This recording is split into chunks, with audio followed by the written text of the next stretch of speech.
ये जनरेटर है। सिमिलरली हवा आएगी, पंखड़ी घूमेगी, गियर बॉक्स गियर बनाएगा, जनरेटर नचेगा एंड देन नीचे आने के बाद सिमिलरली हमें ट्रांसफार्मर जोड़ रखा है और इलेक्ट्रिसिटी मिल जाएगी। जो आपको दिख रहा है, ये जोन जो दिख रही है इसके नीचे का सब कुछ है थर्मल जोन। थर्मल जोन जियो थर्मल जोन, जहाँ पर हीट है हमारी। हीट किस फॉर्म में है तो मैं लिख देता हूँ यहाँ पे, स्टीम के फॉर्म में है, ठीक है, सिर्फ ड्राई स्टीम के फॉर्म में। तो जैसे हम इसके अंदर एक प्रोडक्शन वेल लगाते हैं तो स्टीम ऊपर की तरफ भागने की कोशिश करती है, ऊपर आती है स्टीम एक्सट्रैक्टर में, जहाँ पे स्टीम एक्सट्रैक्ट होती है और वाटर के मॉलिक्यूल नीचे भेज दिए जाते हैं। जितने हीट एक्सचेंजर ने एक्सट्रैक्ट करी और बाहर ऊपर हमारी साइकिल चली, ठीक है। लेकिन ध्यान रखना कि यहाँ पे देखो 150 डिग्री सेल्सियस पे ही हमने ऊपर से खाली 3 किलोमीटर तक खुदाई करी थी और यहीं पर हमें क्या मिल गई, यानी ड्रिल करने के बाद 3 किलोमीटर, 1 से 3 किलोमीटर तक के करने का, तो हमें स्टीम मिल गया, नहीं तो हमें वाटर मिल गया।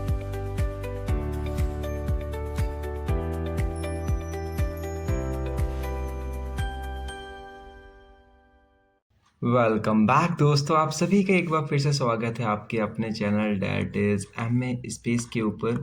मैं आशा कर रहा हूं कि आप लोगों की पढ़ाई बहुत ही अच्छी चल रही होगी। मेरा नाम है आदित्य ठाकुर और मैं आज आप लोगों को पढ़ा रहा हूं that is nothing but power plant engineering.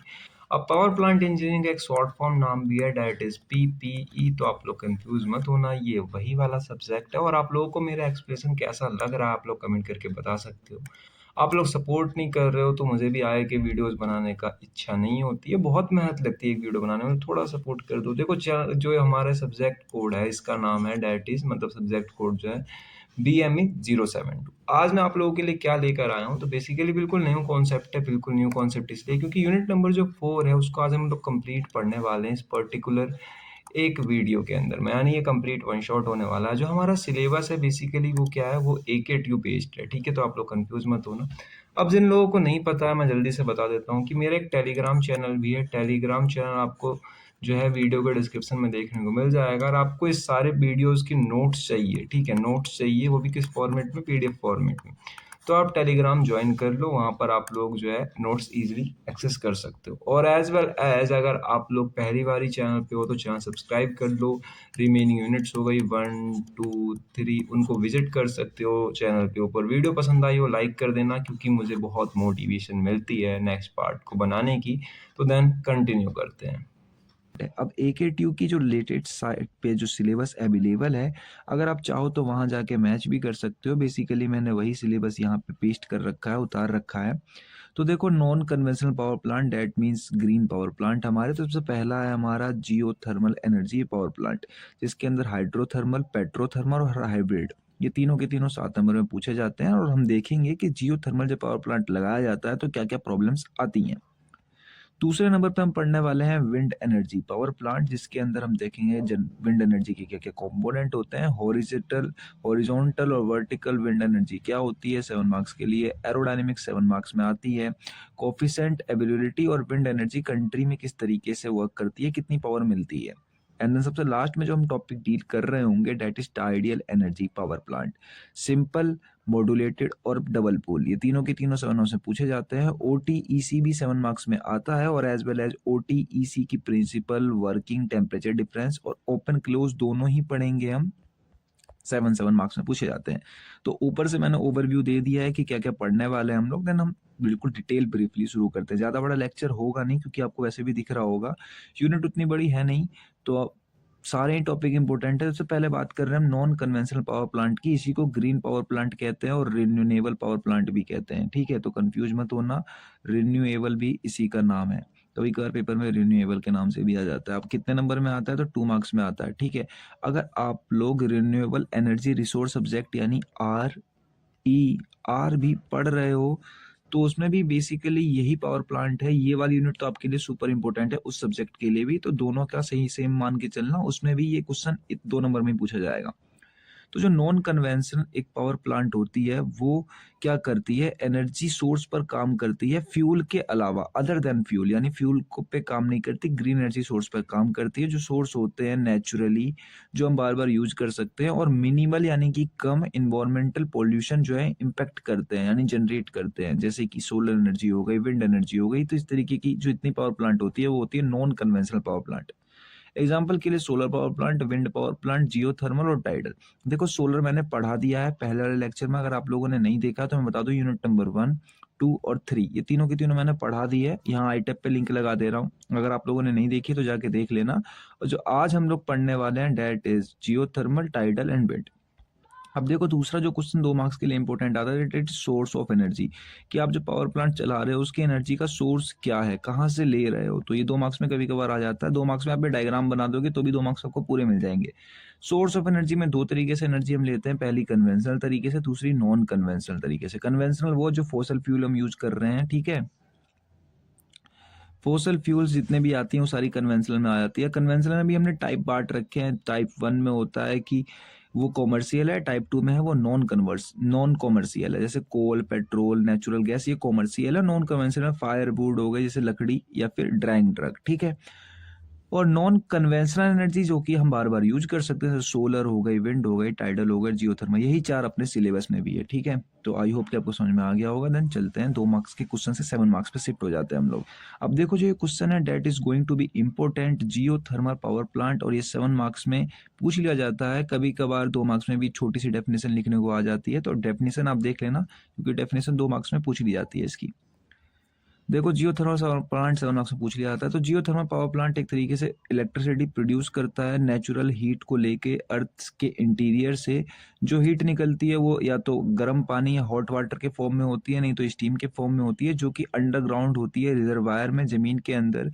और इसी से हम स्टीम टरबाइन चलाते हैं, जो कि कनेक्ट होता है एक इलेक्ट्रिकल जनरेटर से। तो बेसिकली इस तरीके से प्रिंसिपल वर्किंग डेफिनेशन जो कहना चाहो आप कह लो एक जियोथर्मल पावर प्लांट की। इसका प्रिंसिपल मैंने लिख रखा है, अगर आप समझना चाहो तो अच्छी बात है। वैसे तो ये प्रिंसिपल अगर आप पेपर में डायग्राम सहित लिख दोगे तो एक्स्ट्रा ही नंबर मिलेंगे, कम नहीं मिलेंगे इससे। जैसे कि जो हमने हीट एनर्जी लिया अर्थ के इंटीरियर से, उसको हम चेंज कर लेते हैं स्टीम एनर्जी में, ठीक है। वाटर से स्टीम एनर्जी में या स्टीम से ही वाटर एनर्जी में। मैकेनिकल एनर्जी में उसको कन्वर्ट कर लेते हैं टरबाइन की हेल्प से, एंड देन फिर उसको इलेक्ट्रिकल एनर्जी में कन्वर्ट कर लेते हैं जनरेटर की हेल्प से। तो ये इससे इसमें कन्वर्ट करते हैं, इससे इसमें और इससे इसमें। तो वही मैंने बता रखा है कि कन्वर्ट कर ली जाती है। तो converting energy one form to another form, तो दैट इज प्रिंसिपल इसका, कि एक फॉर्म से दूसरे फॉर्म में कन्वर्ट करती है। और सारे फॉर्म मैंने लिख रखे हैं। तो आपकी इच्छा, पेपर में लिखना चाहो लिखो, ना लिखना चाहो मत लिखो, मैंने तो बता दिया आपको। अच्छा ऐसे तरीके से सजा के लिखोगे तो ज्यादा नंबर मिलेंगे। अब देखो मैं जो दिखा रहा हूँ आपको, जियोथर्मल पावर प्लांट जो सिस्टम है आपका, जियोथर्मल सिस्टम, उसके जो जियोथर्मल सिस्टम है उसके 3 पार्ट होते हैं। पहला पार्ट तो होता है आपका हाइड्रोथर्मल, ठीक है। दूसरा पार्ट होता है आपका पेट्रोथर्मल, और तीसरा पार्ट होता है आपका हाइब्रिड जियोथर्मल। अब देखो समझना कि अगर पेपर में जियोथर्मल पावर प्लांट लिखने को आता है तो आप तीनों में से कोई सा भी लिख देना आंख बंद करके। लेकिन अगर नाम से आ रहा है कि हाइड्रोथर्मल लिखना है तो वो 7 मार्क्स में आएगा, पेट्रोथर्मल लिखना है तो वो भी 7 मार्क्स में आएगा, और हाइब्रिड जियोथर्मल लिखना है तो वो भी 7 मार्क्स में आएगा। तब आपको ही लिखना पड़ेगा जिस नाम से आएगा, ठीक है। इंडिविजुअल आएगा तो इंडिविजुअल लिखना पड़ेगा, यानी लिखना पड़ेगा, यानी कि आपको तीनों के तीनों पढ़ने भी पड़ेंगे। तो मैं सबसे पहले से ही शुरू कर रहा हूँ। डेट इज हमारा hydrothermal system geothermal power plant, ठीक है। पूरा नाम इस तरीके से होता है जियोथर्मल पावर प्लांट, आगे आप ऐड कर लो। तो इस तरीके से इसका पूरा नाम होता है। 7 मार्क्स के लिए सुपर इंपोर्टेंट क्वेश्चन है, पूछा जाता है। तो इसमें हम क्या करते हैं, नेचुरली जो हमारी हॉट स्टीम होती है, ठीक है, हॉट वाटर या स्टीम जो भी कह लो आप, रिजर्वायर जो जमीन के अंदर बने हुए होते हैं ज्यादातर वोल्केनो के पास में, तो उनका हम यूज करके अपनी टरबाइन चलाते हैं। और ये बहुत ही सिंपलेस्ट मोस्ट इकोनॉमिकल सिस्टम होती है।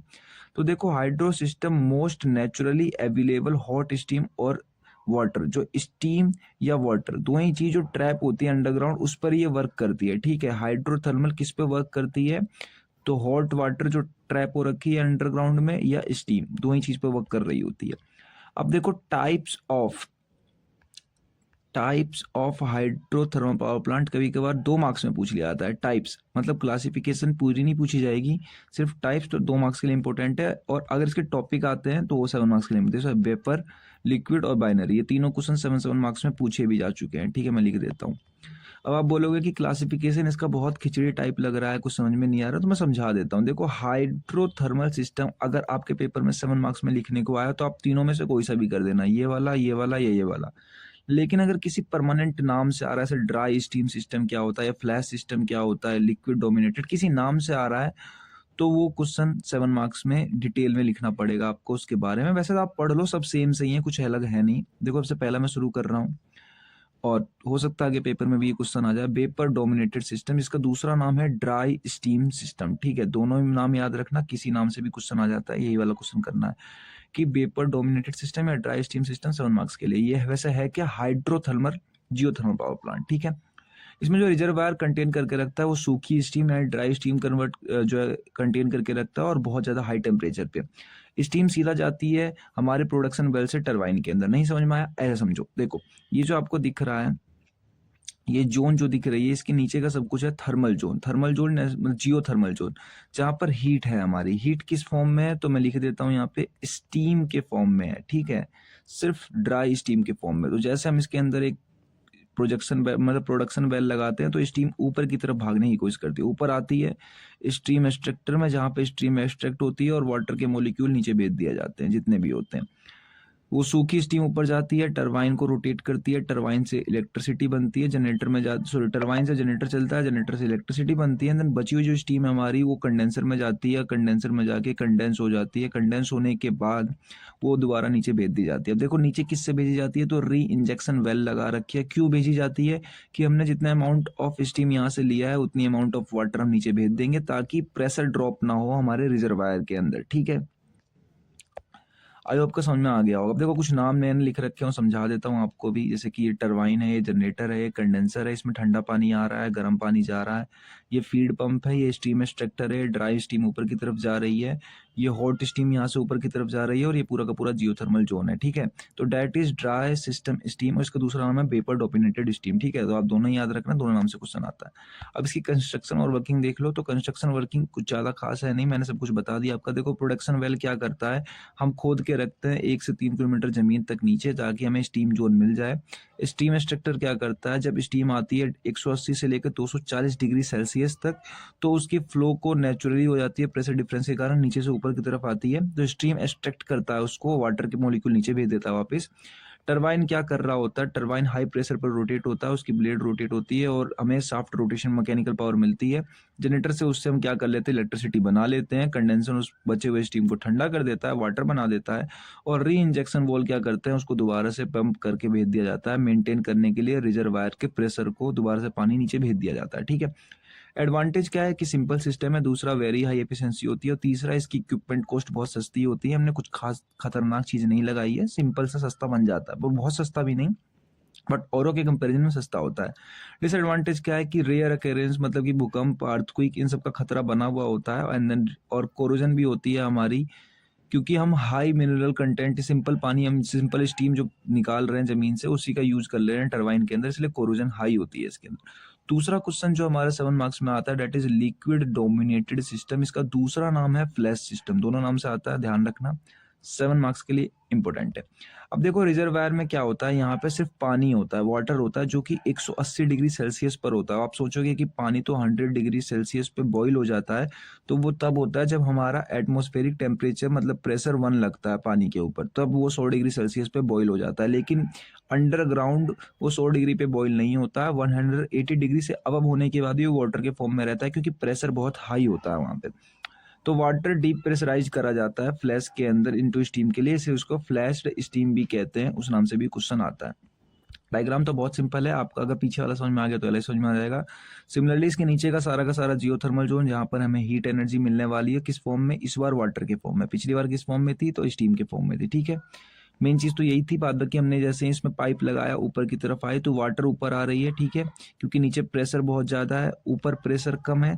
और जैसे ही पानी ऊपर आएगी तो ऊपर क्या है, एक एटमॉस्फेरिक प्रेशर है, जिसके कारण 180 डिग्री वाली पानी खुद पे खुद स्टीम बन जाएगी, ठीक है। हम स्टीम उसको अपनी नहीं बना रहे हैं, वो खुद पे खुद स्टीम बन जाएगी, क्योंकि नीचे बहुत ज्यादा प्रेशर था, ऊपर प्रेशर कम है। तो फ्लैश टैंक क्या करेगा, उसको स्टीम बना के ड्राई स्टीम तो जाएगी टरबाइन के अंदर, जो वाटर के मॉलिक्यूल बच जाएंगे वो सीधा चल जाएंगे नीचे दोबारा। स्टीम जाएगी, टरबाइन रोटेट करेगी, जनरेटर बनेगी, जनरेटर से इलेक्ट्रिसिटी बनेगी, देन बची हुई स्टीम जाएगी कंडेंसर के अंदर, कंडेंसर उसको ठंडा कर देगा, ठंडा करने के बाद हम फीड पंप की हेल्प से सबको नीचे भेज देंगे दोबारा। हमने वाटर निकाला इस बार, और वाटर ही भेज दिया हमने, ठीक है, री इंजेक्शन वॉल के थ्रू। तो इसमें कुछ भी चेंज नहीं हुआ है, आपको सब कुछ समझ में आ गया होगा। अब देखो वर्किंग में सब कुछ सेम था, बस खाली एक नया टर्म आया था इसके अंदर, फ्लैश टैंक, जिसे सेपरेटर भी कहते हैं, ठीक है। तो फ्लैश टैंक क्या होता है, sudden pressure drop. Pressure drop क्यों, क्योंकि नीचे प्रेशर हाई था, ऊपर आने के बाद प्रेशर लो हो गया, तो सडन प्रेशर ड्रॉप हुआ। तो सडन प्रेशर ड्रॉप के कारण जो है हमारा वाटर कन्वर्ट हो जाता है स्टीम के अंदर में। अब 2 तरीके के वेरिएंट आते हैं, मतलब 2 तरीके की इसकी वो होती है वर्किंग क्लासिफिकेशन। पहला सिंगल फ्लैश, जब हम एक फ्लैश लगा के रखते हैं, दूसरा डबल फ्लैश, जिसमें हाई एफिशिएंसी डबल हो जाती है और खर्चा भी डबल हो जाता है। अब एडवांटेज क्या है कि बहुत ज़्यादा अवेलेबल ड्राई स्टीम, मतलब ड्राई स्टीम से भी ज़्यादा अवेलेबल यही मिलता है हमें वाटर वाला। ज़मीन के अंदर हमें बेसिकली हमेशा वाटर ही मिलती है जब हम ड्रिल करते हैं। स्टीम कुछ जगहों पर मिलती है, तो हम वाइडली होता है ड्राई स्टीम से अच्छी पावर मिलती है हमें। डिसएडवांटेज क्या है कि पानी यूज कर रहे हैं तो स्लेजिंग और सिलिका डिपोजिशन का खतरा होता है, ज़्यादा खतरा होता है और ज़्यादा कॉम्प्लेक्स भी होता है ड्राई स्टीम वाले से। वीडियो पसंद आ रही हो लाइक कर देना, कोई डाउट हो पूछ लो फटाक से, अभी वाले डाउट हो, पीछे लेक्चर किसी में भी डाउट हो, कहीं भी डाउट हो पूछ सकते हो। चैनल पे ही पहली बार हो सब्सक्राइब कर लेना, और अगर इस वीडियो का टेली नोट्स चाहिए तो उसके लिए आपको टेलीग्राम पे जाना पड़ेगा। और आई नीड सपोर्ट दोस्तों, आप लोग लाइक नहीं कर रहे हो, आप लोग खाली वीडियो देख रहे हो। आपके एक लाइक से वैसे तो आपका कुछ नहीं जाएगा, लेकिन मुझे बहुत सारी मोटिवेशन मिल जाएगी, तो सपोर्ट दिखा दो, एक लाइक कर दो। यूट्यूब पे इतना कंटेंट तो फ्री में कहीं नहीं होगा, मैं इस बात की श्योरिटी करता हूँ। सब लोग पेड दे रहे हैं फिलहाल तो अभी। तीसरा जो हमारा इंपॉर्टेंट क्वेश्चन है, that is going to be binary cycle geothermal system. ठीक है, इस नाम से ही क्वेश्चन आता है। बाइनरी के अंदर कुछ नहीं करते, मैं बताता हूँ आपको 7 मार्क्स के लिए, पहले इंपॉर्टेंट लिख लेते हैं। जब हमारी वाटर जो होती है, जो हमें नीचे में वाटर मिलती है, वो 100 से 180 डिग्री सेल्सियस तक की मिलती है। ठीक है, बहुत कम होती है औरों के कंपेरिजन में, जो खुद स्टीम नहीं बन सकती। ठीक है, तो उसको हम खुद स्टीम बनाते भी नहीं है। हम क्या करते हैं, एक वर्किंग फ्लूइड अलग से यूज करते हैं अपने पूरे के पूरे पावर प्लांट के अंदर, जिसकी लोअर बॉइलिंग पॉइंट होती है, जैसे आइसोब्यूटेन या आइसोपेंटीन। ठीक है, अब देखो इसके डायग्राम भी बहुत आसान है, अगर आपको पहले दो समझ में आ गए तो ये भी समझ में आ जाएगा। ये सिंपली हमारा हो जाता है जियोथर्मल जोन। अब जियोथर्मल जोन के जो नीचे का हिस्सा है, वहां पर आपको हीट मिलने वाली है, और हीट किस फॉर्म में मिलने वाली है, तो वाटर के फॉर्म में मिलने वाली है, यानी गर्म पानी मिलने वाला है, हॉट वाटर मिलने वाली है। तो वो हॉट वाटर हम ऊपर लाएंगे प्रोडक्शन वेल से, एंड देन एक हीट एक्सचेंजर से पास करवा के उसको नीचे भेज देंगे वापस। ठीक है, कोल्ड करके, मतलब ठंडा हो जाएगा। अब हीट एक्सचेंजर से क्या होगी, वो अपनी हीट एनर्जी इस तरफ जो है ट्रांसमिट कर देगी। अब जब वो अपनी हीट एनर्जी इस तरफ ट्रांसमिट कर देगी ना, इधर, तो ऊपर हम एक अलग साइकिल चला रहे हैं जहाँ पे टरबाइन है, कंडेंसर और पंप है। ठीक है, और जो ये हीट एक्सचेंजर है, इसको हम स्टीम जनरेशन भी कह सकते हैं। किस तरीके से, देखो, जिसके अंदर जो हमने आइसोब्यूटेन भर रखा है, आइसोब्यूटेन इसके अंदर भरा हुआ है, जैसे इसके अंदर हीट जाएगी तो वो वेपर फॉर्म में बन जाएगी। वेपर जाएगी टरबाइन में, टरबाइन से रोटेट होगी, टरबाइन जाएगी कंडेंसर में, वो बची हुई हमारी वेपर उसको दोबारा से लिक्विड फॉर्म में बना देगा। और इसी तरीके से आइसोब्यूटेन या आइसोपेंटेन इधर घूमती रहेगी। और सिमिलरली जो हमारी जियोथर्मल जो पानी है, वाटर थी हमारी, वो बाहर की तरफ घूमती रहेगी। तो इससे फायदा ये होगा कि टरबाइन में जो है ना, हमारी सिंपल स्टीम जो बना रहे हैं वो तो जा रही है आइसोब्यूटेन की, दूसरी वाली जो हम नीचे से पानी उठा रहे हैं वो जा ही नहीं रही है। तो इससे कोरोजन का खतरा थोड़ा कम हो जाता है, यानी कि ये एडवांटेज होती है इसके अंदर। अब देखो क्या क्या नया चीज लगाई गई है, तो हीट एक्सचेंजर नया लगाया गया है जो कि हीट एक्सचेंज कर रहा है जियोथर्मल वाटर, मतलब जियोथर्मल जो वाटर हम ले रहे हैं वहां से हमारी वर्किंग फ्लूइड के ऊपर। ठीक है, और दूसरी चीज क्या लगाई गई है, वर्किंग फ्लूइड, जो कि बाइनरी के अंदर लगाई गई है, बाइनरी सिस्टम के अंदर, जो कि वेपराइज जल्दी हो जा रही है क्योंकि लो बॉइलिंग प्लांट है इसका, और टरबाइन चला रही है। ठीक है, क्लोज लूप है। आप देख सकते हो कि जो हमारा जियोथर्मल फ्लूइड है जो है हमारा, वो नहीं जा रहा है किसके अंदर, टरबाइन के पास, जिसके कारण कोरोजन भी नहीं हो रहा है। ठीक है, तो आई होप कि आपको ये सब कुछ समझ में आ गया होगा। अब देखो दूसरे पॉइंट पे चल रहे हैं हम, जो मैंने बताया था कि हाइड्रोथर्मल तो हमारा खत्म हो गया, दूसरा शुरू हो रहा है हमारा पेट्रोथर्मल। ठीक है, पेट्रोथर्मल के कुछ 3 नाम है, मैं तीनों नाम बता दे रहा हूँ। पहला तो पेट्रोथर्मल, दूसरा हॉट ड्राई रॉक HDR, और तीसरा है इनहेंस जियोथर्मल सिस्टम। ठीक है, EGS। तीनों नाम से पेपर में क्वेश्चन आ चुका है, तो आप कंफ्यूज तो बिल्कुल हो जाना पेपर में बैठने के बाद। अगर लेक्चर नहीं पढ़ के जाओगे तो वैसे भी कंफ्यूज होने वाले हो, बट तीनों नाम पढ़ के जाना, तो मेरी मानना तो कंफ्यूज मत हो ना। लेक्चर के नाम से पहले टॉपिक के नाम देख लेना। पेट्रोथर्मल सिस्टम, हॉट ड्राई रॉक्स और इनहेंस जियोथर्मल सिस्टम, तीनों इसी के नाम है। कहाँ यूज होता है, जहां पर हमें हीट तो मिल जाती है, ना ही हमें हीट तो मिलती है, जहां पर यूज होता है ये, जहां पर हमें हीट तो मिलती है लेकिन ना वाटर मिलती है और ना ही स्टीम मिलती है। ठीक है, उस खाली हमें हीट ही मिलती है, वहां पर हम इसका यूज करते हैं। अब तक तो हमें वाटर मिल रही थी, नहीं तो स्टीम मिल रही थी, लेकिन अब क्या है, हमें बस खाली हीट मिलेगी, ना वाटर मिलने वाली है और ना ही स्टीम मिलने वाली है। ठीक है, जहाँ पे ह्यूज पोटेंशियल रिसोर्स होता है। मैंने एक डायग्राम किया हुआ समझाने की कोशिश करी है, देखो समझो। ये तो हमारी हाइड्रोथर्मल सिस्टम है, ये हमारी पेट्रोथर्मल सिस्टम है। दोनों के बीच में डिफरेंस क्या है, देखो। ऊपर तो जो है हमारा ये वर्किंग चल रहा है, नीचे से हमने प्रोडक्शन वेल लगाई, ये नीचे से हमारी स्टीम आई या वाटर आई, ये गई हीट एक्सचेंजर में, एंड देन ये वापस आ गई। हीट एक्सचेंजर ने स्ट्रेच करी और बाहर ऊपर हमारी साइकिल चली, ठीक है। लेकिन ध्यान रखना कि यहाँ पे देखो 150 डिग्री सेल्सियस पे वहीं हमने ऊपर से खाली 3 किलोमीटर तक खुदाई करी थी और यहीं पर हमें क्या मिल गई, यानी ड्रिल करने के बाद 3 किलोमीटर 1 से 3 किलोमीटर तक के करने के बाद या तो हमें स्टीम मिल गया, नहीं तो हमें वाटर मिल गया, दोनों में से कुछ मिल गया। तो हमने जो है अपनी ड्रिलिंग छोड़ दी और यहीं से हमने क्या करना शुरू कर दिया, हमने हीट एनर्जी को लेना शुरू कर दिया। लेकिन दूसरे वाले केस में यानी पेट्रोथर्मल सिस्टम के अंदर क्या होता है कि हम 3 से 10 किलोमीटर तक और नीचे करने तक ड्रिल करने के बाद भी हमें ना वाटर मिलती है ना स्टीम मिलती है, लेकिन नीचे बड़े बहुत ज़्यादा अमाउंट में हमें हीट मिल जाती है, ठीक है, हीट। तो हीट मिलती है तो हम यहाँ पे क्या करते हैं, हम यहाँ पे अपनी खुद की एक पानी जो ऊपर से हमने भर के रख रखी है, खुद की पानी को नीचे भेजेंगे, वो पानी नीचे जाएगी और यहाँ से वो पानी गर्म हो जाएगी, यानी हॉट हो जाएगी, क्योंकि हीट ले लेगी नीचे से, ठीक है, और वो वापस ऊपर आएगी गर्म पानी हीट एक्सचेंजर में हीट देगी। देन इस तरीके से हम एक खुद अपना मैन मेड रिजर्वायर बना रहे हैं नीचे की तरफ। इसमें ऑटोमेटिकली बना हुआ था, उस दूसरे वाले में हम खुद बना रहे हैं, ठीक है। तो देखो मैंने लिख भी रखा है कि हीट जो कैरीज करती है सिस्टम, स्टीम मिल जाती है हमें या हॉट वाटर मिल जाती है, और एक डेप्थ लोकली प्रेजेंट होती है। दूसरे वाले में आर्टिफिशियली हम खुद बना रहे होते हैं सर्कुलेटेड करके एक हीट को एक्सट्रैक्ट करने के लिए। अब बेसिक कॉन्सेप्ट क्या होता है कि इसके अंदर हम 3 से 10 किलोमीटर नीचे तक गहरी वेल्स यानी गहरे सुरंग खोदते हैं और आर्टिफिशियली इसके अंदर हम हॉट फ्रैक्चर रॉक्स जो होते हैं ना, उससे हम एक आर्टिफिशियली रिजल्ट वायर बनाते हैं। देखो पंप जो हम ठंडा पानी नीचे भेजते हैं, गर्म पानी ऊपर आता है, और जब गर्म पानी ऊपर आता है तो उसको हम स्टीम बना लेते हैं, या तो बाइनरी साइकिल चलाते हैं या उसी का स्टीम बना। एडवांटेजेस क्या है इसके अंदर, तो हम इसको कहीं भी यूज कर सकते हैं जहां पर भी हीट मिल रही है हमें। दूसरा कि इसके अंदर ह्यूज पोटेंशियल होता है ग्लोबली GW, ठीक है, उसका नो नेचर रिसोर्स लिमिटेशंस, कुछ ऐसा नहीं है कि आपकी फॉसिल फ्यूल खत्म हो रही है, धीरे धीरे खत्म हो जाएंगी, आप हीट एनर्जी अर्थ के नीचे मिलती ही मिलती है। तो दूसरी बात होती है कि डिसएडवांटेज क्या है, तो इसके कारण आपको हाई ड्रिलिंग करनी पड़ती है, मैन्युफैक्चरिंग कॉस्ट बहुत ज़्यादा होती है, और जैसे कि छोटे मोटे अर्थक्वेक भी बहुत बड़ी नुकसान दे जाते हैं इसको, तो अच्छी जगह खोद के रखा जाता है इसको कि ऐसी जहाँ पे भूकंप कम आते हों, और एडवांस टेक्नोलॉजी रिक्वायर्ड होती है क्योंकि आप नीचे से स्टीम को ऊपर निकाल रहे होते हैं। तो आई होप कि आपको ये समझ में आ गया होगा। पेपर में अगर पेट्रोथर्मल आता है तो पेट्रोथर्मल सिस्टम मैं आपको इतना ही कुछ बताना है किस तरीके से काम कर रहा है। अगर आप चाहो कुछ और बताना चाहते हो तो सिमिलरली नीचे ये सब कुछ तो सेम रहेगा, ऊपर का आप बाइनरी साइकिल ऐड कर देना, ठीक है, यहाँ पे बाइनरी साइकिल ऐड कर देना। बाइनरी साइकिल में पिछली बार क्या था कि हम पानी नीचे से ले रहे थे, ये सिमिलरली बाइनरी साइकिल ही है हमारी। इस वाले में बाइनरी साइकिल में जो रिजर्वायर बना रखा है वो मैन मेड है, बस खाली इतना ही चेंज हुआ है और बाद बाकी सब कुछ सेम है। तो आई होप कि आपको समझ में आ गया होगा, आप बना के लिख सकते हो। देन नेक्स्ट क्वेश्चन पे हम चल रहे हैं। Next question that is hybrid geothermal fossil fuel power plant system. इसका पूरा नाम तो इस तरीके से है, हाइब्रिड मतलब कि आपने जियोथर्मल भी ऐड कर रखा है, साथ में फॉसल फ्यूल भी ऐड कर रखा है, यानी आप फॉसल फ्यूल भी बर्न करोगे और जियोथर्मल से भी आप इलेक्ट्रिसिटी बनाओगे।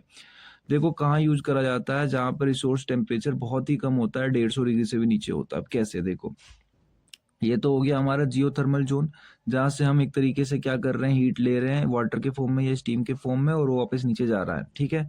तो हीट एक्सचेंजर ने एक्सचेंज कर दिया उसको। अब एक्सचेंज करने के बाद वो जा रहा है हमारा सुपर हीटर में। सुपर हीटर का कॉन्सेप्ट नया आया है, बात कि पहले हर बार टरबाइन में जाता था, तो वो टरबाइन में जाएगा। टरबाइन से जो हमारा आइसोब्यूटेन हो गया या आइसोपेंटीन हो गई, वो जाएगी टरबाइन से दोबारा कंडेंसर में, कंडेंसर से पंप में, पंप से इस तरीके से चक्कर काटती रहेगी। लेकिन सुपर हीटर जो नया आया वो क्या कर रहा है, देखो सुपर हीटर नया इसलिए आया है क्योंकि हम यहाँ पे एक फॉसिल फ्यूल भी जला रहे हैं। कैसे जला रहे हैं,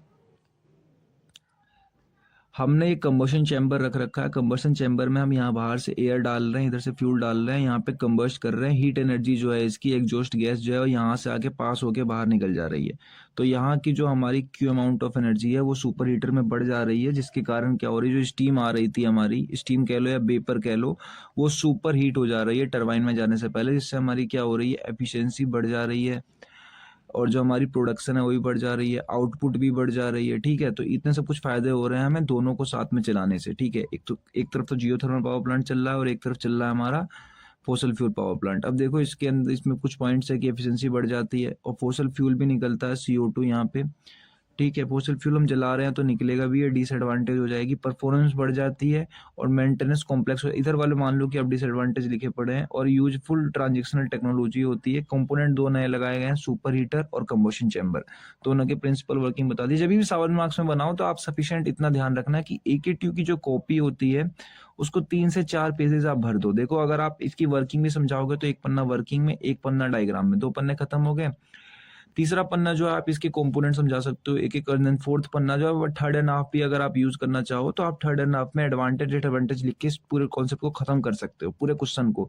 तो आपको 7 में से आउट ऑफ 6 तो पक्का पक्के मिल जाएंगे। लेकिन अगर आप सोचोगे कि सिर्फ 1 या 2 पेज लिख दूं 7 मार्क्स के क्वेश्चन के लिए, तो वो मतलब कुछ कह नहीं सकता मैं कि आपको कितने मार्क्स मिलेंगे 7 में से, अगर आप 1 या 2 पेज लिख रहे हो तो मैं कुछ नहीं कह सकता। बट अगर आप 3-4 पेज लिख रहे हो, most of the time 3 page भी लिख रहे हो, तो भी बहुत अच्छा है कि आपको 7 में से 5 या 6 मार्क्स तो मिल ही जाएंगे।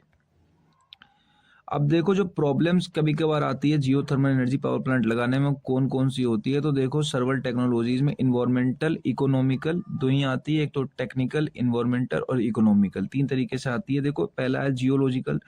जियोलॉजिकल की आपको लिमिटेड एरिया है आपके पास साइट सेलेक्ट करने के लिए, और रिजर्वायर मतलब कि आपको प्रेशर लगाना पड़ रहा है। अर्थ जैसे कि आप ऐसा समझो कि अंडरग्राउंड था सब कुछ आपका, तो अंडरग्राउंड आपको प्रेशर जो है सही रखना पड़ेगा सारा का सारा। रिजर्वायर की प्रॉब्लम मतलब कि आपका पानी या स्टीम ऊपर आना चाहिए, ठीक है, बिना पंप लगाए ऊपर आना चाहिए, और पंप लगाने के बाद नीचे जाना चाहिए। अगर ऐसा नहीं हो रहा है तो फिर प्रेशर का दिक्कत होगा, अंडरग्राउंड में अर्थक्वेक्स है।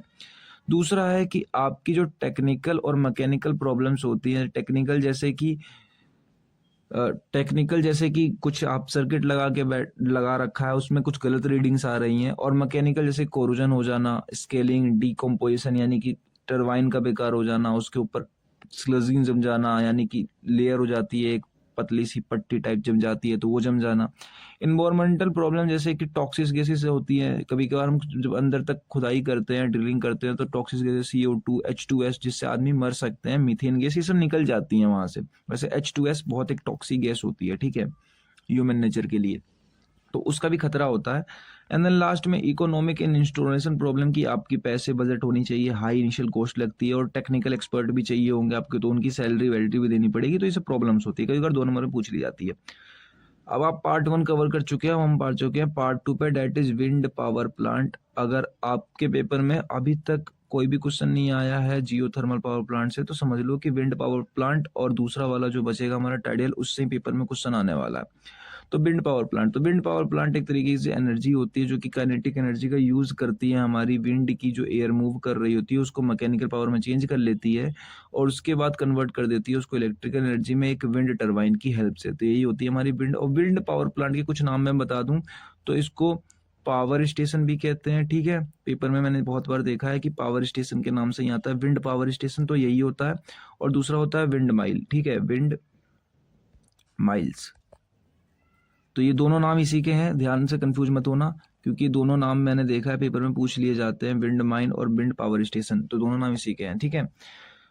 मैंने शायद लिख भी रखा होगा, विंड पावर प्लांट जो है ना वो विंड फार्म या विंड माइल्स के नाम से भी पूछा गया है, और कंसिस्ट होता है मल्टीपल टरबाइन लगा के टुगेदर एक साथ में कनेक्ट करके ग्रिड। देखो प्रिंसिपल क्या है कि विंड एनर्जी जो आ रही है तो ब्लेड को रोटेट करके हम मैकेनिकल पावर में कन्वर्ट कर लेते हैं, मैकेनिकल से इलेक्ट्रिकल में कन्वर्ट कर लेते हैं। वर्किंग तो कुछ है नहीं, वैसे वर्किंग के अंदर क्या है, जो प्रिंसिपल है पूरा का पूरा वो है एरोडायनेमिक लिफ्ट के ऊपर काम कर रहा होता है। एरोडायनेमिक लिफ्ट का मतलब आप ऐसा समझो कि कोई फोर्स आ रही है, किसी ऑब्जेक्ट से टकरा रही है, ठीक है, तो टकराने के बाद वो उसको इस तरफ मूव करने की कोशिश करेगी, लेकिन टरबाइन शाफ्ट से कनेक्ट होती है तो हम उसको इस तरफ ना मूव करा के हम उसको इस तरफ से लिफ्ट करा देते हैं, ठीक है। तो यही हमारी प्रिंसिपल एरोडायनेमिक लिफ्ट की होती है, ठीक है। विंड आई, टरबाइन ब्लेड में गई, रोटर घूमी, गियर बॉक्स घूमा, इलेक्ट्रिसिटी मिल गई हमें, ठीक है। तो इसका सिंपल सा डायग्राम है, अगर आप डायग्राम बना दोगे 7 मार्क्स मिल जाएंगे आपको। पंखड़ी लगी हुई है, रोटर प्लेट बीच वाले हिस्से को हब कहते हैं, ये गियर बॉक्स है, ये जनरेटर है। सिमिलरली हवा आएगी, पंखड़ी घूमेगी, गियर बॉक्स गियर बनाएगा, जनरेटर नचेगा, एंड देन नीचे आने के बाद सिमिलरली हमें ट्रांसफॉर्मर जोड़ रखा है और इलेक्ट्रिसिटी मिल जाएगी। ये टावर है, पावर केबल है, और ये नेक के लिए है, मतलब उसका ढांचा जैसे कह लो, आउटपुट स्ट्रक्चर कहते हैं हम, यही है। और नीचे वाला जो ये है ग्राउंड लेवल है, ग्राउंड लेवल जो हमारा होता है जमीन से। अब देखो विंड फ्लो होती है ओवर टरबाइन ब्लेड की rating pressure different lift force के कारण क्या होती है, वो घूमने लगती है और शेप उनका ऐसा ही बनाया जाता है जिसके कारण घूमती है, रोटर भी घूमता है, हब भी घूमता है, इलेक्ट्रिसिटी बनती है, गियर बॉक्स घूमता है, स्पीड तेज होती है, धीरे धीरे फिर इलेक्ट्रिसिटी बननी शुरू हो जाती है। ये वर्किंग हो गई। कंपोनेंट में रोटर ब्लेड है, हब है, नेकले है, गियर बॉक्स है, जनरेटर है। मैं थोड़ी थोड़ी बता देता हूँ, बाद बाकी तो आप समझ ही गए होंगे। देखो रोटर ब्लेड क्या होता है, हम 2 या 3 ब्लेड लगाते हैं most of the time capture energy करने के लिए, विंड एनर्जी को। हब ब्लेड क्या होती है, हम गियर बॉक्स लगाते हैं, साफ्ट लगाते हैं और इसके अंदर मतलब साफ्ट लगी हुई होती है गियर बॉक्स, सबका एक ही साफ्ट होता है जो सबको एक चीज से जोड़ के रखता है। गियर बॉक्स के अंदर हम क्या कर रहे होते हैं, जिससे लो स्पीड को हम तेज स्पीड में कन्वर्ट करते हैं गियर की हेल्प से। जनरेटर क्या करता है, उसको रोटेट करता है, इलेक्ट्रिसिटी बनाता है, टावर पूरे के पूरे सिस्टम को सपोर्ट करने के लिए। उसकी हाइट होती है 80 से लेकर 140 मीटर तक। और ट्रांसफॉर्मर क्या करता है, इंक्रीज कर देता है वोल्टेज को। आई होप कि आपको वीडियो पसंद आ रहा होगा। कोई डाउट हो पूछ लो, वीडियो को लाइक जरूर से कर देना, बहुत मेहनत लगती है। और अगर आपको नोट्स चाहिए तो मैं बार बार बता बता के थक चुका हूँ कि यूट्यूब पे नोट्स नहीं मिलेंगे, टेलीग्राम पे जाओ, टेलीग्राम पे मिलेंगे। अब देखो नेक्स्ट टॉपिक हमारा आता है टाइप्स ऑफ विंड टरबाइन की। विंड टरबाइन कितने टाइप्स की होती है, तो ये इंपॉर्टेंट है, मैंने लिख भी रखा है, 7 मार्क्स में आ जाता है। अब देखो कैसे। पहला है कि एक्सिस रोटेशन जो है ना आपका, वो क्या है आपके विंड टरबाइन का। पहला होता है हॉरिजॉन्टल, दूसरा होता है वर्टिकल। अब तक आपने जो विंड टरबाइन प्लांट पढ़ा था वो पहले वाला पढ़ा था। अब जो पढ़ रहे हो बिल्कुल नए तरीके से पढ़ोगे, यानी HAWT पढ़ने वाले हो आप, हॉरिजॉन्टल, दूसरा वर्टिकल, ठीक है। तो हॉरिजॉन्टल क्या होता है, अब तक जो आपने पढ़ा है ना, अब तक जो पढ़ा है, जितना भी अब तक आपने मैंने पढ़ाया आपको और आप पढ़ते हुए भी आ रहे हो, वो हॉरिजॉन्टल वाला ही था, ठीक है। वर्टिकल तो आप लोगों ने अब तक सोचा भी नहीं है, देखा भी नहीं है वर्टिकल होता कैसे। अब तक हमने जितना भी पढ़ा था वो हॉरिजॉन्टल था। तो ये मोस्ट कॉमन टाइप होता है और कॉमर्शियल वाइड फार्म में यूज भी करा जाता है। इसमें हॉरिजॉन्टल एक्सिस होती है parallel to the direction of wind के, और योर मटेरियल चाहिए होता है। सेम डायग्राम आप बना सकते हो जो कि हमने देखा है विंड टरबाइन का पहले वाला। ब्लेड 2 से 3 लगे होते हैं, एफिशिएंसी हाई होती है, हाइट 80 से 140 मीटर होती है। ऑनशोर ऑफशोर, ऑनशोर और ऑफशोर मतलब होता है कि नदी के किनारे और नदी में, ठीक है। एक तो पहाड़ी क्षेत्र पे और एक नदी के ऊपर ही, ठीक है। नदी के जो किनारे हम लगा देते हैं, 2 तरीके से, ठीक है। एडवांटेज क्या होती है कि हाईयर पावर आउटपुट मिलता है, बेटर एरोडायनेमिक्स होती है और मेच्योर रिलायबल टेक्नोलॉजी होती है। डिसएडवांटेज क्या है कि योज कंट्रोल चाहिए होता है, क्योंकि इसके अंदर जनरेटर लगाना पड़ता है। मतलब जो हमारी, क्योंकि हवा सारे पैरेलल आ रही होती है बिल्कुल विंड टरबाइन के, और हाई टॉवर चाहिए होता है मेंटेनेंस कॉस्ट के लिए, हाईयर टॉवर चाहिए होता है। दूसरा होता है vertical axis wind turbine, VAWT। देखो VAWT कभी बार 7 मार्क्स में आता है, कभी HAWT 7 मार्क्स में आता है। HAWT जो आपने पहले पढ़ा वो HAWT था, जो हमने पूरा पढ़ा वो HAWT था। अब जो पढ़ेंगे वो VAWT है, ठीक है। दोनों के दोनों ही विंड टरबाइन है। अगर सिर्फ विंड टरबाइन आती है तो आपका मर्जी, आप जोन सा अच्छा लगे आपको कौन सा कर देना, बट अगर नाम से आता है तब तक वो करना ही पड़ेगा। देखो vertical axis wind turbine full form इसकी है, तो रोटेटर एक्सिस जो होती है उसकी वर्टिकल होती है, और यो कंट्रोल नहीं चाहिए होता है आपको। और जो वर्क जो होता है वो टर्बुलेंट अर्बन विंड्स के ऊपर काम करता है। बेसिकली ये तो हमारी बीच की हो गई। हमारी जो बीच की साफ्ट है यही रोटेट होती है, जो मैंने मार्क करी है रेड पेन से, सिर्फ यही रोटेट होने वाली है। जो ये पंखड़ी हमारी लगी पड़ी है कुछ इस तरीके से लगी हुई होती है, और जो हवा आती है इसके ऊपर ऐसे टकराती है तो ये इस तरीके से घूमना शुरू कर देती है, ठीक है। तो ये हमारी जो फिक्स पिच ब्लेड रोडर होती है, ये हमारी जो होती है, जो मैंने दिखा रखी है, फिक्स मतलब ब्लेड फिक्स नहीं होती है, ये जो चीज दिख रही है ये फिक्स होती है ऐसे ब्लेड के साथ में, तो ये भी रोटेट करती है हमारी, ठीक है। ऊपर से तार आ रहा है, नीचे यहाँ पे गियर बॉक्स लगा रखा है, और यहाँ पे जनरेटर हमने बना रहा है। वर्टिकल एक्सिस विंड टरबाइन, सारे कंपोनेंट सेम ही होने वाले हैं, कुछ अलग नहीं है। थोड़े से एडवांटेज चीज होते हैं, वो देख लो। तो एडवांटेज क्या होता है कि वर्क जो है विंड फ्रॉम ऑल डायरेक्शन, कहीं से भी हवा आती है ये काम कर लेता है। उस वाले केस में हवा जो थी ना, वो आपके बिल्कुल लिफ्ट के हिसाब से चलती है, एरोडायनेमिक के हिसाब से। और आप इसको इंस्टॉल कर सकते हो छत के ऊपर भी, छोटी हाइट भी होगी तो भी चल जाएगा। सिंपल कंस्ट्रक्शन होता है। डिसएडवांटेज क्या है कि एफिशिएंसी कम होती है उस वाले से, ज्यादा वाइब्रेशन भी होती है इसके अंदर, और जब बड़े लेवल पे पावर प्लांट आप लगाते हो ना, लार्जर लेवल पे, तो ये सुटेबल ही नहीं होता है, ठीक है। मतलब घरों के ऊपर लगा के आप, जैसे सोलर पावर प्लांट घरों के ऊपर लगा लेते हैं छोटे छोटे हम PV सेल्स, उस तरीके से इसको लगा सकते हैं। अब देखो बेस्ड ऑन ब्लेड काउंट, हम क्लासिफिकेशन पढ़ रहे हैं विंड पावर टरबाइन की, वो भी 7 मार्क्स में आती है और अलग अलग इंडिविजुअल 7 मार्क्स में आता है। तो देखो 3 ब्लेड लगाते हैं, 2 ब्लेड लगाते हैं, मल्टी ब्लेड लगाते हैं। 3 ब्लेड तो अब हर जगह लग रहा है, 2 ब्लेड बहुत पहले लगता था और चीपर सस्ता भी होता था। और जो मल्टीप्लेड है 16 से 20 वो जो है वाटर पंपिंग के लिए और काम भी कर रहे होते हैं, हमें ज़्यादा एनर्जी चाहिए होती है तो मल्टीपल काम कर रहे होते हैं, तब लगाते हैं ज़्यादा पंखड़ियाँ। और जो स्पीड कंट्रोल, जैसे कि पहले जो था कांस्टेंट स्पीड रखते थे टरबाइन की पहले, पर अब क्या वेरिएबल स्पीड होती है, आप घटा बढ़ा भी सकते हो मॉडर्न वाले में। जो स्पीड होती है आपके पूरे टरबाइन की, जो बड़ी बड़ी टरबाइन लगी हुई होती है। अब देखो इंस्टॉलेशन लोकेशन कहाँ लगा रहे हो आप, ऑनशोर लगा रहे हो कि ऑफशोर लगा रहे हो। ऑनशोर का मतलब ये है कि आपने जमीन पे लगा दिया सिंपल, इससे आपकी जो फाउंडेशन रखनी पड़ी पूरी वो सस्ते में निपट गई, यानी कि आपको जमीन में पानी के अंदर नहीं लगाना है, यानी कि आपकी जो फाउंडेशन है उस पूरे पावर प्लांट की, उस टरबाइन की, यानी नींव जो रखी है आपने वो उतनी ज्यादा मजबूत भी नहीं बनानी है आपको। और इंडिया में यही मोस्ट ऑफ द कॉमन होता है। ऑफशोर जो है वो विदेश में प्लांटिंग करी जाती है, समुद्र के पास बनाया जाता है ताकि समुद्र के पानी नीचे से तेजी में आए, जहाँ पे ज्यादा हवा चलती है तो ज्यादा पावर मिलती है, और ज्यादा महंगा भी होता है क्योंकि आपकी फाउंडेशन अब की बार पानी के अंदर ही होनी है। एक तरीके से पानी के ऊपर जो ब्रिज देखते हो उसी तरीके से ये भी बनता है। अब देखो जो आउटपुट कैपेसिटी होती है उसके हिसाब से भी क्लासिफिकेशन करा गया है कि स्मॉल विंड टरबाइन है, मीडियम है कि लार्ज है कि अल्ट्रा लार्ज है। स्मॉल में जो है 10 किलोवाट हम यूज करते हैं, घरों के अंदर यूज कर लेते हैं। मीडियम में 10 से 100 किलोवाट तक, लार्ज वाले में 1 से 5 मेगावाट तक, जो कि ऑनशोर यानी पहाड़ी क्षेत्रों में जो लगाया जाता है, और ऑफशोर यानी कि 8 से 15 मेगावाट तक जो समुद्रों में लगाया था ऑफशोर। तो आई होप कि आपको सब कुछ समझ में आ गया होगा विंड पावर प्लांट की क्लासिफिकेशन। हम नेक्स्ट टॉपिक के ऊपर आ गए हैं। टेक्स्ट ये टॉपिक भी 7 मार्क्स में आता है कि एरोडायनेमिक कंसिडरेशन क्या होती है किसी विंड टरबाइन पावर प्लांट के ब्लेड की। ठीक है, इस ब्लेड को किस तरीके से बनाया जाता है जिससे वो लिफ्ट कर जाए, मतलब घूमे, ऐसा ना हो कि टूटने लगे, मतलब थ्रस्ट फोर्स लग जाए उसके ऊपर।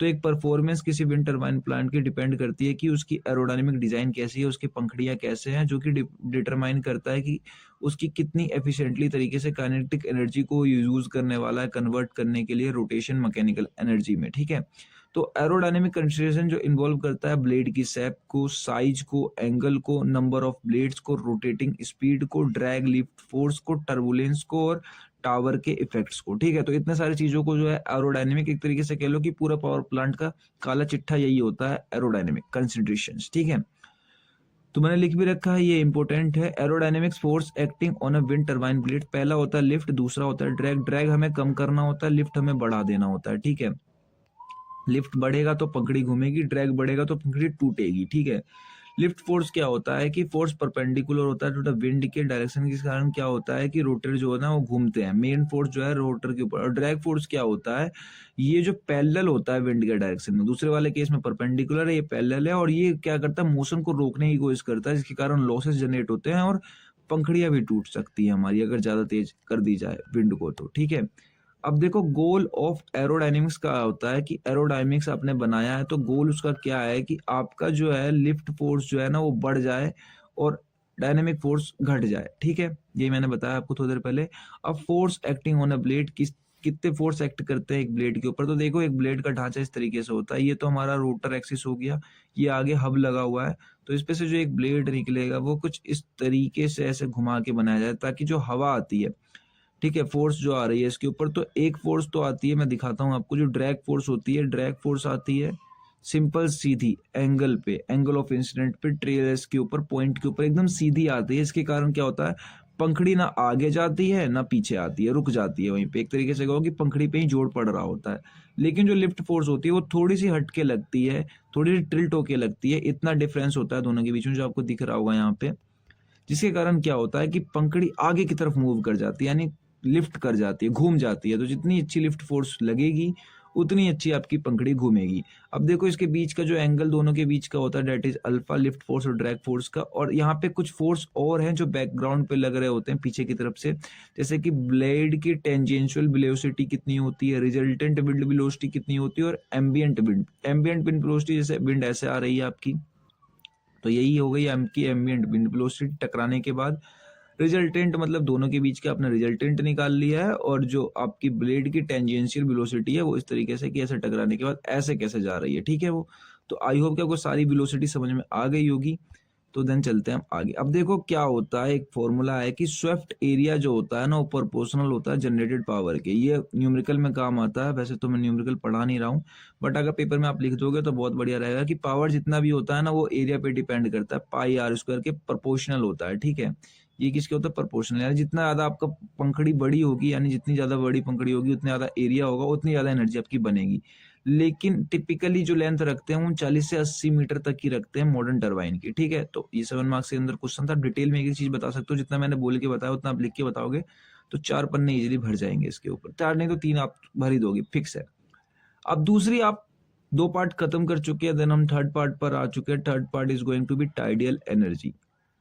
अब देखो टाइडियल एनर्जी क्या होता है, पहले टाइडियल एनर्जी से पहले आप समझ लो कि टाइड होता क्या है। बेसिकली टाइड होता क्या है मैं आपको बता देता हूँ। जैसे कि अब बहुत से बच्चों को नहीं पता होता है, वो यूपी बोर्ड से आए होते हैं या फिर हिंदी मीडियम से आए होते हैं। तो टाइड एक तरीके से सन जो होता है ना, सन और जो मून होता है हमारा अर्थ के बाहर, मान लो ये अर्थ है और ये मून है और ये सन है, तो इन दोनों के ऊपर से जो ग्रेविटेशनल फोर्स लग रहा है, तो इसके जो समुद्र है ना, यहाँ पे जो लेक हो गई हमारी, समुद्र हो गई, वो एक सर्टेन टाइम पे दिन में जब सबसे ज्यादा ये पास जो टिल्ट होती है, तो दिन में ऐसा हमारे पास टाइम आता है 2 से 4 घंटे, मान लो, जब हमारे समुद्र का जो लेवल होता है वो इनके ग्रेविटेशनल फोर्स के कारण हाई हो जाता है, मतलब उठ जाता है। मान लो डेली नॉर्मल टाइम पे इतना रहता है, लेकिन जब ग्रेविटेशनल पुल लगता है तो वो इतना हो जाता है, तो इतना उठ जाता है। तो जब इतना उठता है तो हम इससे टरबाइन चला लेते हैं, और जब वो फिर नीचे आता है तो फिर टरबाइन चला लेते हैं। तो इसी तरीके से हम 2 बार टरबाइन चला लेते हैं, तो वो टाइडल एनर्जी से हम टरबाइन चला रहे होते हैं। तो ये टरबाइन पावर प्लांट होता है।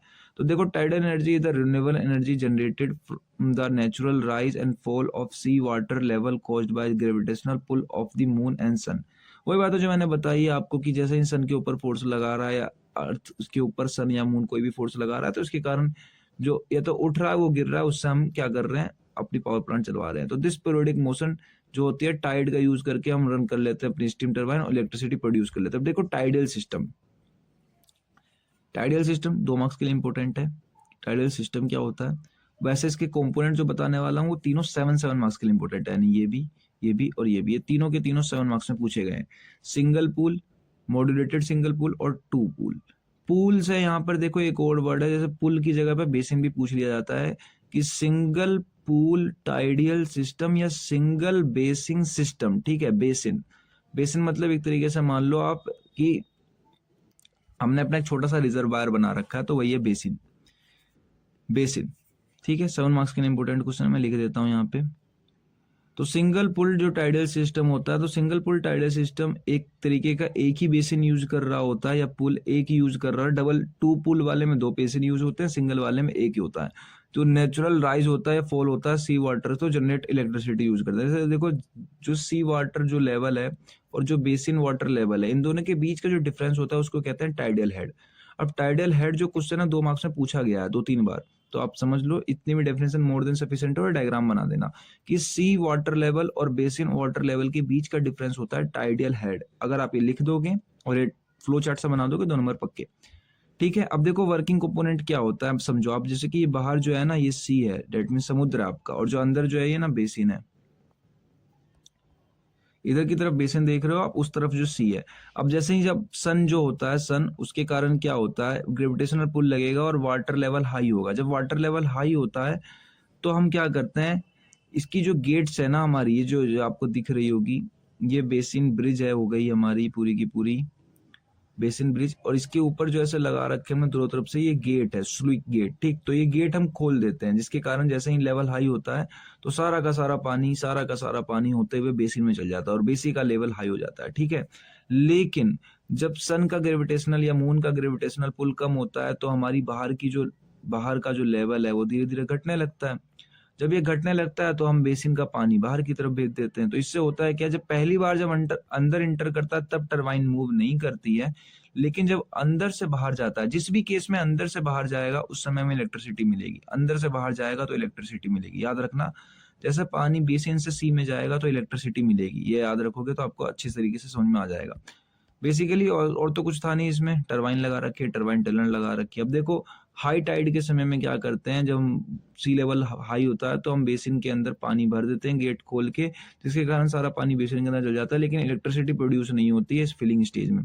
दूसरा है गेट क्लोज कर लेते हैं हम, ठीक है। अब गेट क्लोज कर लिया हमने दोनों तरफ से, तो हमारा पानी अंदर स्टोर हो गया। तीसरे वाले में क्या है कि हम ऑनगोइंग फ्लो होता है, जब हमारा सी का वाटर लेवल गिरता है तो लो टाइड के समय में एक डिफरेंस हाई डेवलप हो जाती है, इसके कारण हम क्या करते हैं, अपना जो अंदर बेसिन वाला हाई लेवल बेसिन था उसे रिलीज कर देते हैं और इस बार हमें इलेक्ट्रिसिटी मिलती है, ठीक है। और इस तरीके से हम साइकिल रिपीट करते रहते हैं again and again next tide high tide में, और इसी तरह हमारा बेसिन भरता है, खाली होता है, गेट खुलता है और वाटर जाती है और हमें पावर मिलती रहती है। इंपॉर्टेंट पॉइंट्स क्या है देखो कि ये हम ज़्यादा से ज़्यादा दिन जो है बेसिन एक बार ही हमें इलेक्ट्रिसिटी देता है, एक बार भरने पे, 2 बार नहीं देता है सिर्फ। और दूसरी बात कि हम इसके अंदर एक ही बेसिन यूज करते हैं, ठीक है। हम वन पुल के अंदर एक पुल यूज करते हैं। इलेक्ट्रिसिटी प्रोड्यूस ओनली ईबीबी आउटगोइंग इलेक्ट्राइड में, मतलब एक बार मिल रही है। डिजाइन बहुत सिंपल है, चीपर है, इजी टू ऑपरेट है और जनरेट इंटरमीडिएट है, क्योंकि हमारे जो दिन भर में पूरे दिन भर जो है हमें टाइड नहीं मिलती है, हमें भी खुद रुक रुक के 4-5 घंटे के लिए मान लो या दिन में 2-3 बार मान लो, इस तरीके से हमें मिलती है। सुबह शाम बेसिकली ज़्यादा होती है, तो हमें भी कुछ इसी तरीके से मिलती है। एडवांटेज क्या है, सिंपल कंस्ट्रक्शन है, लोअर कॉस्ट है, डबल बेसिंग सिस्टम से तो बहुत सस्ती पड़ती है, मेंटेनेंस इजी हो जाता है, रिलायबल है और हम इजीली सेटअप भी कर सकते हैं। डिसएडवांटेज क्या है कि हमें दिन में 2 ही बार मिलती है, एक दिन में 2 बार मिलती है, सुटेबल नहीं होती है लो टाइड के लिए, छोटे मोटे टाइड के लिए तो वैसे भी सुटेबल नहीं है, और एनर्जी जो है डिपेंड करती है पूरी की पूरी नेचुरल टाइड के ऊपर। अब दूसरी आती है modulated single basin tidal system. देखो ये भी क्वेश्चन 7 मार्क्स के लिए इंपॉर्टेंट है। खाली सिंगल हमने इतना पढ़ लिया है, इसके आगे खाली ये वर्ड नया आया है, ठीक है। तो ये एक इम्प्रूव वर्जन होता है सिंगल पूल सिस्टम का। इसमें हम क्या करते हैं, कंट्रोल करते हैं अच्छी तरीके से जब पानी आ रही होती है इलेक्ट्रिसिटी बनाने के लिए, जिसमें हमें इलेक्ट्रिसिटी ज्यादा देर तक भी बनती है और ज्यादा मात्रा में भी बनती है। ये ध्यान रखना, फ्लेक्सिबल भी होती है और ड्यूरेशन भी उसकी लॉन्गर होती है। 2 ही चीज बस खाली ध्यान रखने बाद कि अगर आप इसमें सब कुछ भूल भी जाओ तो खाली 2 ही चीज याद रखना कि एक तो लॉन्गर ड्यूरेशन के लिए, मतलब ज्यादा देर तक बनती है इलेक्ट्रिसिटी, और दूसरी ज्यादा मात्रा में बनती है इलेक्ट्रिसिटी, ठीक है। बाद बाकी वर्किंग प्रिंसिपल सब कुछ सेम, डायग्राम भी आपको सेम ही बनाना है, बस खाली 2 वर्ड लिख दोगे तो नाम चेंज हो जाएगा। अब देखो सिंगल बेसिन सिस्टम जब हम यूज करते हैं तो वो फिलिंग स्टेज में खाली होती है और मॉड्यूलेटेड में हम उसको कंट्रोल कर लेते हैं, ठीक है। खाली मतलब कंट्रोल करते हैं हम थोड़े से, तो इसमें स्लूप गेट इसमें भी लगा होता है, फ्लो रेगुलेट होता है। बस खाली इसमें मेन चीज होती है कि टाइमिंग पे ध्यान दी जाती है कि कब ओपन करना है कब क्लोज करना है। जब हाई टाइड बढ़ती है तो हम ओपन कर लेते हैं, और हाई टाइड पीक पे भी ओपन ही रहती है और अंदर भर लेते हैं हम।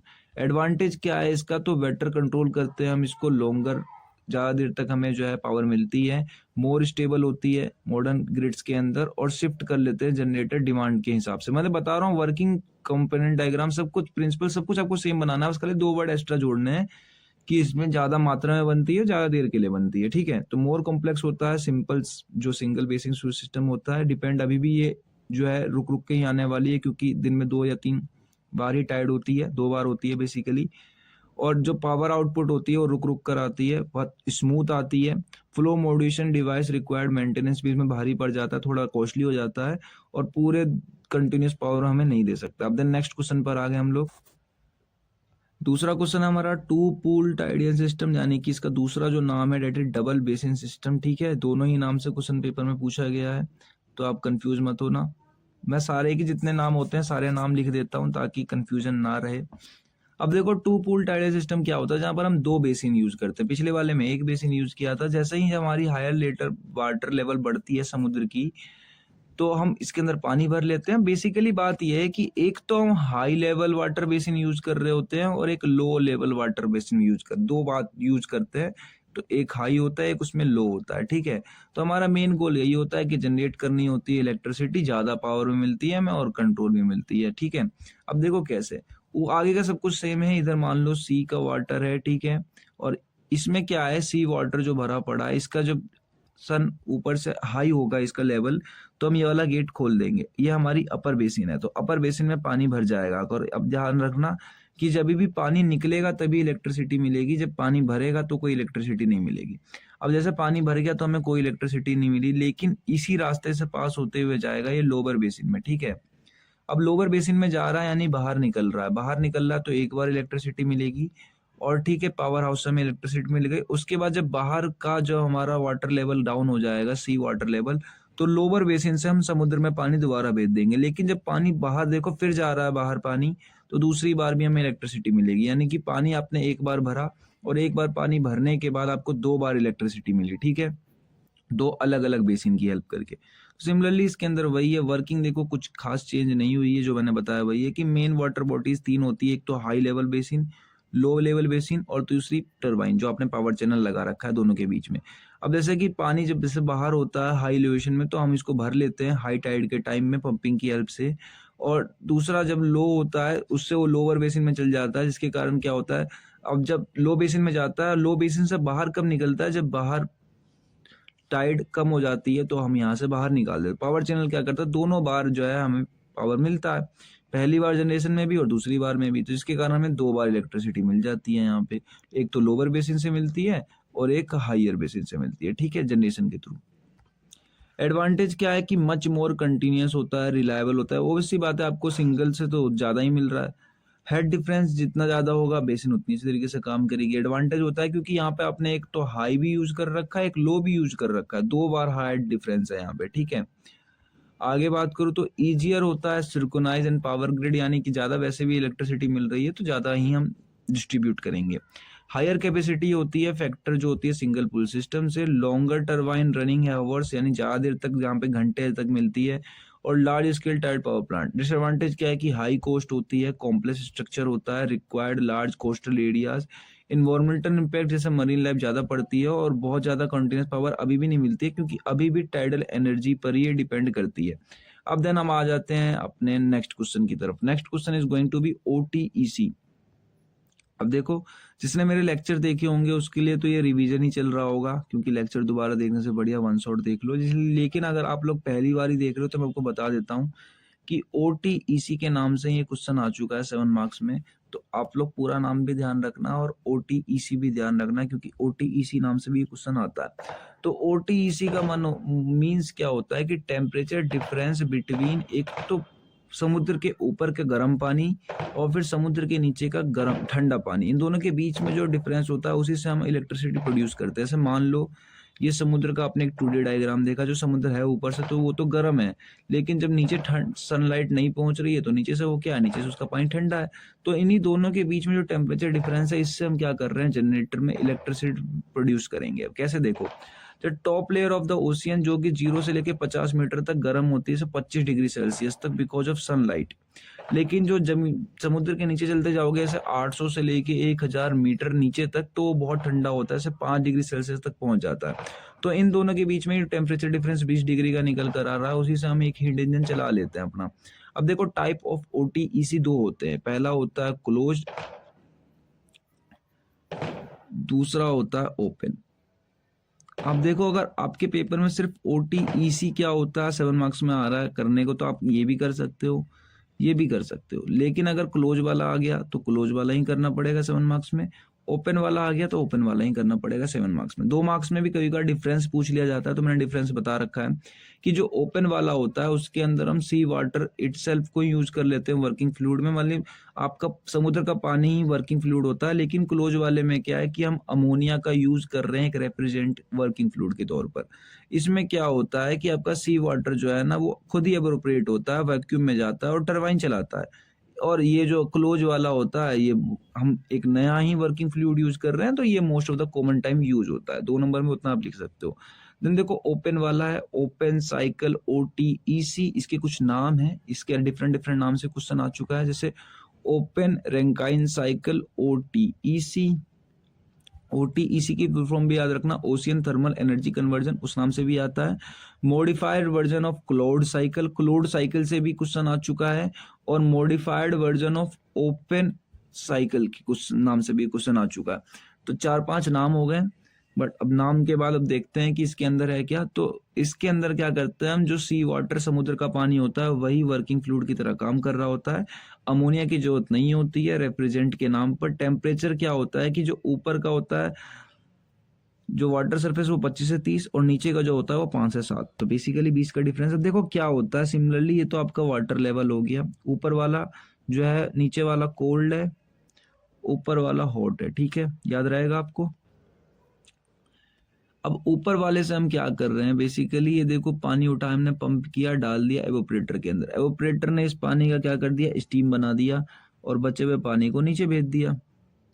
अब स्टीम गई, टरबाइन चली, टरबाइन से जनरेटर चली और बची हुई स्टीम आके कंडेंस हो गई। कंडेंसर में देखो क्या कर रहे हैं, हमें कंडेंसर में ठंडा करने के लिए बेसिकली ठंडा पानी चाहिए, तो हमने ठंडा पानी नीचे से उठा लिया, नीचे पानी को ठंडा करके इसको ऊपर लाके ऊपर ही छोड़ दिया क्योंकि गर्म हो गया था, और इसमें से जो ठंडा पानी निकल रहा है उसको नीचे ले जाके छोड़ दिया। तो बस खाली यही इसका बेसिकली प्रिंसिपल होता है, नीचे का हिस्सा कूल जोन, ऊपर का हिस्सा हॉट जोन। इसी तरीके से हम अपना काम कर लेते हैं। इससे हमें 2 फायदे हो रहे हैं। पहला कि आपको पानी ज़्यादा गर्म नहीं करना पड़ रहा है। 25 डिग्री सेल्सियस के पानी को आपको हीट करने के लिए एवापोरेटर में ले जाके बहुत ज़्यादा मेहनत नहीं करनी पड़ेगी, और दूसरा कि आपको कंडेंसर के लिए पानी ठंडा कहीं से लाने की जरूरत नहीं है, आप सीधा समुद्र का पानी यूज़ कर ले रहे हो। वर्किंग कंस्ट्रक्शन इसका आपको समझ में आ जाएगा कि वार्म सी वाटर जो हमने लिया वो फ्लैश इवोपरेशन के अंदर डाल दिया, जिससे हमने पंप कर दिया सीधा लो प्रेशर वैक्यूम चैम्बर के अंदर, जहाँ से वो इवन 25 डिग्री सेल्सियस जो है ना वो खुद बॉयल हो जा रहा है इंस्टेंटली, क्योंकि वैसे भी बहुत ज़्यादा गर्म पानी है 25 डिग्री सेल्सियस, जिसके कारण हमें लो प्रेशर लग रही है और वहां से स्टीम प्रोड्यूस हो जा रही है। स्टीम जा रही है, टरबाइन चला रही है, टरबाइन चलाने के बाद स्टीम टरबाइन रन कर रही है, टरबाइन रोटेट हो रही है, इलेक्ट्रिसिटी मिल रही है, स्टीम को ठंडा करा जा रहा है ठंडे पानी का यूज करके, और उसको दोबारा 1000 मीटर डेप्थ, हम नीचे कहाँ से ला रहे हैं, 1000 मीटर डेप्थ से ला रहे हैं ठंडे पानी को, उसे कंडेंस कर रहे हैं। एडवांटेज क्या है कि आपको वर्किंग फ्लूइड की जरूरत नहीं पड़ी, सी वाटर ही आपने यूज कर लिया, इको फ्रेंडली होता है, नॉन टॉक्सिक है। दूसरी बात डिसएडवांटेज तो एफिशिएंसी कम होती है इसकी, वैक्यूम टरबाइन है, आपको वैक्यूम टरबाइन बनाना वैसे भी बहुत महंगा होता है, और यहाँ पे आपको लार्ज चैम्बर भी चाहिए उसका, और टरबाइन जो है वो आपका हैंडल कर रहा है लो प्रेशर स्टीम को। इन शॉर्ट कहूं तो आपके टरबाइन में कोरोजन भी होगा, क्योंकि आप समुद्र का पानी यूज कर रहे हो तो कोरोजन होने के चांसेस बढ़ जाते हैं। अब देखो क्लोज साइकिल OTEC, ये भी 7 मार्क्स में पूछा जाता है। आपने ओपन पढ़ लिया, अब क्लोज देख लो। इसका नाम है Anderson cycle, modify close cycle और क्लोज रैंकाइन साइकिल। 4 नाम है, चारों नाम ध्यान रखना। अब इसके अंदर हम अमोनिया यूज करने वाले हैं रेफ्रिजरेंट के तौर पर, वर्किंग फ्लूइड के नाम पे। कुछ नहीं है, देखो नीचे से हम पानी उठाएंगे, गर्म पानी पंप के थ्रू से हम एवोपरेटर के थ्रू पास करवा देंगे। एवोपरेटर अपनी हीट को जो है दे देगा किसको, अमोनिया को। अमोनिया जाएगी एवोपरेट होके वेपर बन के टरबाइन रोटेट करेगी, टरबाइन से इलेक्ट्रिसिटी, टरबाइन से वो पानी आएगा कंडेंसर में, कंडेंसर से वो पानी दोबारा जाएगा फीड पंप, ऊपर वाली साइकिल अलग चलेगी, और कंडेंसर को ठंडा करने के लिए हम नीचे ठंडा पानी लेकर आएंगे और कंडेंसर को ठंडा करके ऊपर गर्म पानी छोड़ देंगे। तो सिमिलरली इसकी वर्किंग यही होती है। वर्किंग देखोगे तो इसका हम यहाँ पर क्या कर रहे हैं, वाटर सप्लाई उठा रहे हैं, एवोपरेटर में डाल रहे हैं 25 डिग्री सेल्सियस वाला, जो हीट एक्सचेंजर की तरह काम कर रहा है। एवोपरेटर क्या कर रहा है, वर्किंग फ्लूइड ले रहा है जिसको हीट दे रहा है, और वहां से उसकी लो बॉइलिंग पॉइंट होने के कारण वो साइकिल रन कर रही है, और वो वर्किंग फ्लूइड जा रही है, हीट कन्वर्ट हो जा रही है वेपर में। वो टरबाइन में जा रही है, टरबाइन रोटेट कर रही है, हाई प्रेशर हिट कर रही है टरबाइन के ब्लेड को, टरबाइन से हम इलेक्ट्रिसिटी मैकेनिकल पावर से जनरेट कर रहे हैं इलेक्ट्रिसिटी। कंडेंसर में जा रही है, देन कंडेंसर जो नीचे से पानी उठा रहा है, नीचे कितना 1000 मीटर से नीचे से पानी उठा रहा है, देन उसको ले जा रहा है कोल्ड कर रहा है, कोल्ड करने के बाद उसको दोबारा से ऊपर की तरफ लाके छोड़ दे रहा है। एडवांटेज क्या है, हाई टरबाइन एफिशिएंसी, कोरोजन नहीं होता क्योंकि हम वर्किंग फ्लूइड यूज करते हैं, बेटर कंट्रोल साइकिल करते हैं, देन क्लोज लूप होती है ये वाली। दूसरी डिसएडवांटेज क्या है कि इनिशियल कॉस्ट और हाई होती है, कॉम्प्लेक्स स्ट्रक्चर हो जाता है, फ्लूइड वर्किंग टॉक्सिस होता है, क्योंकि जो हम यूज कर रहे हैं इसके अंदर वर्किंग फ्लूइड वो टॉक्सी होता है, और रेफ्रिजरेंट टॉक्सिस होता है, उसका मरीन एनवायरनमेंट जो होता है उसको इम्पैक्ट पड़ता है। अब यहाँ तक बिल्कुल ध्यान से देखने के लिए thank you so much. Support कर देना, एक लाइक कर दो। यूनिट 4 मैंने पूरी की पूरी कंप्लीट करा दी एक लेक्चर के अंदर। कोई डाउट हो कमेंट करके पूछ लेना, वीडियो पसंद आ रही हो लाइक कर दो, मैं तो कह रहा हूँ कर ही दो। और अगर आपको नोट चाहिए तो टेलीग्राम पर जाके चल सकते हो, टेलीग्राम की लिंक डिस्क्रिप्शन में है। ठीक है, मैं मिलता हूँ नेक्स्ट लेक्चर में।